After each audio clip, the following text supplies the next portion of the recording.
Então, por exemplo, recentemente a gente realizou uma cirurgia ortognática, que é essa movimentação dos ossos da maxila e da mandíbula, que podem ser movimentados sozinho ou em conjunto. Então, a gente pode tanto fazer uma cirurgia só maxilar, que seria movimentar só a parte de cima, como podemos fazer também uma cirurgia só mandibular, que seria movimentar só a parte de baixo. E aí a gente também pode fazer os dois juntos, que seria a cirurgia combinada. Então, como eu disse, recentemente a gente realizou um procedimento desse, em que foram movimentados os dois ossos, o de cima e o de baixo, e a gente ainda operou as duas articulações, que é um assunto que a gente ainda vai falar sobre isso. Provavelmente a doutora Juliana que vai falar sobre a cirurgia articular. Então, a cirurgia ortognática, ela é uma cirurgia que é toda realizada com incisões dentro da boca, então não fica nenhuma cicatriz externa, que é uma dúvida muito grande também dos pacientes, beleza? Outra coisa, como que é o pós-operatório? A questão da cirurgia ortognática e que deixa as pessoas com muito medo de realizar é porque pesquisam na internet pessoas que fizeram e veem fotos do pós-operatório que são às vezes um pouco assustadoras para quem não conhece, não lida com isso diariamente, né? Então, você pensar que você vai passar por um procedimento que vai te deixar daquele jeito, as pessoas ficam assustadas. Então, é um procedimento que incha muito, provoca muito inchaço no rosto. Tá? Muito mais do que uma extração de siso ou do que fazer um implante ou um enxerto, que normalmente é a experiência que as pessoas carregam, né? Então acabam esperando que o pós-operatório seja semelhante, mas não é. Então é um procedimento que incha muito. Mas por que incha muito? Porque a face, ela é muito vascularizada e ela tem muitos vasos linfáticos também. Então, se você reparar, se você bater o joelho na quina da porta, ele vai doer, mas você vai olhar, às vezes não fica nem roxo, nem incha. Mas bate a testa pra você ver, com a mesma intensidade. Forma um galo na hora, fica lá dolorido, fica inchado, se brincar fica até roxo, dependendo da força que bater. Porque na face, isso é mais propenso a acontecer mesmo. Então você imagina, a gente passa lá, como eu disse, 5, sei lá, às vezes até mais horas mexendo no rosto da pessoa, movimentando, puxa a bochecha para cá, puxa a bochecha para lá, tem que movimentar o osso. Então, isso faz com que inche bastante, tá? O que é normal, não tem problema nenhum em inchaço. Ele vai regredir com o tempo. A questão é que demora um pouco para regredir. E normalmente as pessoas são imediatistas, né? Querem o resultado da cirurgia muito rápido, mas isso não acontece. Então, demora um tempo para regredir um inchaço.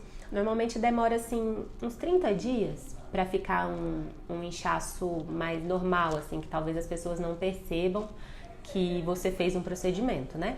Mas assim, para desinchar totalmente os tecidos e tudo ir para posição e ficar tudo certinho, demora até mais. Pode demorar às vezes 1 ano, às vezes um pouquinho menos, às vezes um pouquinho mais. Mas esse inchaço maior mesmo fica durante esses 30 dias. Mas a vantagem é que é uma cirurgia que dói pouco no pós-operatório, porque é uma cirurgia que movimenta o osso da mandíbula, o osso da maxila, e por causa disso provoca um dano transitório aos nervos, que fazem a sensibilidade dessa região. Então, no pós-operatório, o que existe é dormência, na verdade, não é a dor, que é também um fator que às vezes incomoda muitas pessoas. Mas que também regride com o tempo. Então tem gente que regride com 15 dias, tem gente que regride com 30, tem gente que regride com 3 meses. Normalmente sempre regride, é muito difícil não regredir completamente essa dormência, tá? Mas então, como tá dormente, não dói. Então é até uma vantagem, e essa dormência ela vai passando aos poucos, tá bom? Acho que o que mais incomoda as pessoas realmente é isso, a dormência e o inchaço. E os dois são passíveis de uma melhora muito significativa se o paciente fizer fisioterapia. Então é um acompanhamento que também tem que ter no pós-operatório, você tem que conversar com o seu cirurgião para que ele te indique um fisioterapeuta, um profissional, ou te diga as vantagens disso existir ou não, esse acompanhamento fisioterápico. Mas é muito bom porque na fisioterapia pode ser feita a drenagem linfática, então o inchaço diminui mais rápido, a função volta mais rápido, então você consegue abrir a boca com mais facilidade, falar e tudo com muito mais facilidade quando se faz a fisioterapia. E também o retorno da sensibilidade. Pela própria movimentação ali durante a fisioterapia e porque na maioria das vezes existe também a aplicação de laser, que também ajuda nesse transtorno para ele voltar mais rápido. Uma outra questão que aflige muitos pacientes no pós-operatório é a mastigação. Então fala, doutora, eu vou ter que ficar sem mastigar, não sei quanto tempo, meu Deus, eu vou ter que ficar comendo de canudinho 1 mês, como é que vai ser isso? Então não precisa ficar comendo de canudinho durante 1 mês, tá? No pós-operatório imediato, ali nos primeiros dias, provavelmente sim, mas também não existe uma contraindicação. Se o paciente quiser comer de colher, direto, uma comida mais pastosa do que líquida, também não tem problema nenhum.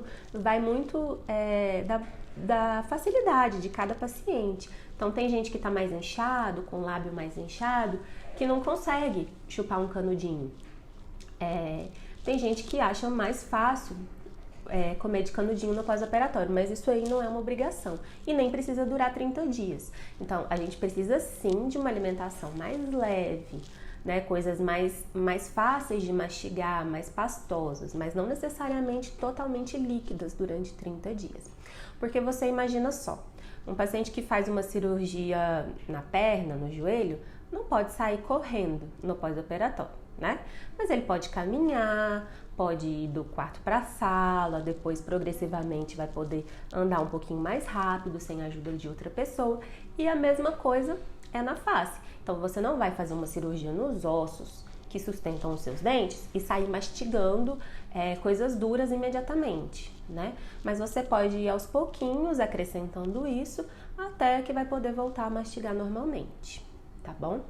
Uma coisa que também preocupa muito as pessoas, que a gente vê na nossa prática clínica, seria os custos dessa cirurgia. Então, às vezes, as pessoas ficam limitadas aí por essa barreira financeira. Então, pensa assim, é uma cirurgia muito cara? O plano de saúde cobre? Tem que ser plano médico ou tem que ser plano odontológico? Então, isso é uma dúvida muitíssimo frequente, às vezes até mais do que a dúvida do procedimento em si. Então, vamos lá. É uma cirurgia que deve ser coberta pelo plano médico. Então, o mesmo plano seu que você vai lá, consulta, faz sua consulta de rotina com o médico ou que faz outras cirurgias no hospital, é o mesmo plano que vai cobrir a cirurgia ortognática. Então, não é plano odontológico. Plano odontológico não adianta. E o plano de saúde, normalmente, ele cobre todas as despesas hospitalares, que são altas, né? Então, custo de internação, custo da anestesia geral, custo dos remédios que você vai tomar no hospital, custo dos materiais que serão utilizados na cirurgia, desde sei lá, os fios de sutura que vai usar até as placas que são usadas para fixar os ossos no local, né? E tudo isso. Então, o plano cobre toda essa parte de internação hospitalar e do material que é utilizado na cirurgia. Agora, já a equipe cirúrgica, quem vai operar, quem vai fazer a cirurgia em si, ela pode ou não ser credenciada do convênio, né? Então, tem igual se você for ver médico, tem médico que é credenciado em determinado convênio, tem médico que não é, e aí vai de acordo com a conveniência daquele profissional. Então, existem cirurgiões bucomaxilofaciais que são conveniados a determinados planos de saúde e existem outros que não são. Existem profissionais que não são conveniados a nenhum plano de saúde. E aí, no caso dele não ser conveniado, aí o paciente tem que arcar com os honorários da equipe cirúrgica, beleza? No caso do cirurgião ser credenciado, então o paciente não teria custos, né, com a cirurgia. Aí depende do seu plano de saúde e depende do profissional que você vai escolher. Então, você precisa talvez pedir uma lista de conveniados para o seu plano de saúde, escolher um daqueles cirurgiões e operar. Se você não sentir confiança em nenhum deles, não gostar de nenhum deles, aí você teria que pagar a equipe cirúrgica, beleza? No caso, tem ainda também uma outra situação, que é o plano de saúde não ter nenhum cirurgião credenciado. Então, no caso dele não ter, é uma obrigação do plano te oferecer, então, um reembolso, porque se ele não te oferece nenhum profissional, você teria, então, o direito de escolher o profissional que você quiser e depois receber o reembolso ou total ou de parte desse dinheiro, tá? Aí falando então em custos, que todo mundo quer saber, né? Então, o valor da cirurgia vai depender da complexidade dela. Então, se é uma cirurgia monomaxilar, que seria aquele caso de ser só na parte de cima ou só na parte de baixo, é um preço. Se for na parte de cima e na parte de baixo, que é a cirurgia combinada, é outro preço. Então, isso varia de complexidade da cirurgia, de profissional e até de cidade. Então, o preço aqui em Brasília praticado no mercado é às vezes na cidade que você está me assistindo é outro preço. Então, o interessante seria procurar a respeito disso, né? Mas, normalmente, se é uma cirurgia monomaxilar, por exemplo, pode variar aí de R$10.000 até 20 mil, não sei, por aí. E no caso de ser uma cirurgia combinada, às vezes varia de 15 mil até 40 mil reais, né? Dependendo da região e do profissional que você escolher. E aí, tem que pensar que é uma cirurgia muito complexa, que demanda muitas horas de procedimento em si, mas além desse procedimento, existem muitas consultas pré-operatórias, muitas consultas pós-operatórias e normalmente todas elas estão incluídas nesse valor. E ainda tem que levar em consideração que não é uma cirurgia que um profissional realiza sozinho. Então, normalmente existe uma equipe cirúrgica, né? Que normalmente é composta por 3 cirurgiões, mas pode variar, pode ter 2 cirurgiões e um auxiliar. Bom, e no caso de eu não ter dinheiro, né, para pagar essa cirurgia, então a pessoa que não tem a possibilidade de fazer essa cirurgia de forma particular ou não tem plano de saúde, por exemplo, como que ela faz? Então, o SUS realiza sim essa cirurgia, normalmente em hospitais escola. Então, hospitais em que tem residência de cirurgia bucomaxilofacial, para os residentes aprenderem, para as pessoas que estão fazendo ali a residência aprenderem.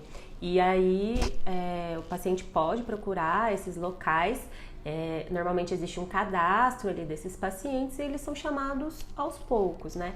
O difícil é que no sistema público existe uma demanda muito grande e muitas vezes existem filas grandes, né? É difícil atender a todo mundo tão rapidamente, que era o que acontecia no hospital de base aqui em Brasília, que foi onde eu fiz a minha residência. Então, as filas de espera normalmente eram muito grandes, mas os pacientes eram sim atendidos. Então, a gente fazia muita ortognática, né? A gente aprendeu a fazer a cirurgia ortognática dessa forma. Então, existe sim tratamento no SUS, basta ir atrás e procurar a respeito disso, tá bom? Pessoal, eu sei que ficaram ainda muitas dúvidas, porque é um assunto muito grande, muito extenso, muito complexo. Então, às vezes eu fui falando a respeito de determinada coisa, ia lembrando de outra e já passei, e às vezes eu posso ter perdido a minha linha de raciocínio. Então, vocês me desculpem.